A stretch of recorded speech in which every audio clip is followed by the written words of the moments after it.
And so St. Louis de Montfort was so devoted to the Blessed Mother.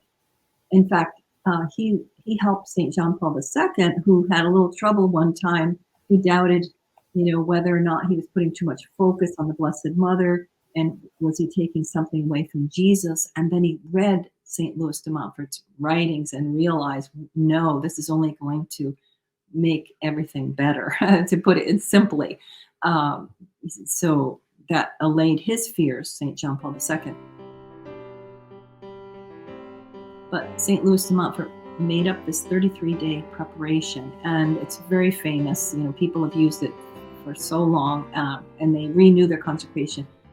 So what the consecration actually is you're giving yourself to our Lord fully, and through the Blessed Mother, through her hands, and you become more. I wish I had, I could just have my book handy and show you a few things about it, like what exactly we're doing as far as how Mary actually works through us with her grace. When we give everything to her, we basically just trust that we are getting closer to Jesus by asking his dear mother to help us. So it's a journey. It's a 33 days of preparing your heart, reading spiritual readings, saying prayers, and just emptying yourself out of kind of all the junk, and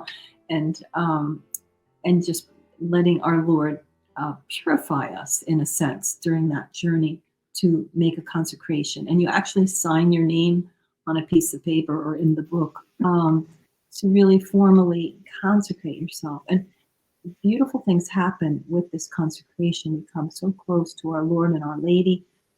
They work, I believe, more fully in our lives after that. And our lives will never be the same after we've made this consecration. You are listening to The Digital Cafe, presented to you by the Rosary Hour podcast, a production of Travessa de Centro House Press in Porto, Portugal. This is Father Chris Alar, the Provincial Superior of the Marian Fathers here at the National Shrine of the Divine Mercy, and it's great to be part of the Rosary Hour podcast. This mini-series on the Rosary is an invitation for anyone dedicated to deepening the why behind our prayers. And with that intention, a chance to offer to the Mother of God a genuine desire for change of heart and return to God. Thank you and enjoy, and God bless you. You can subscribe to the Rosary Hour podcast by going to rosaryhourpodcast.substack.com. That's rosaryhourpodcast.substack.com.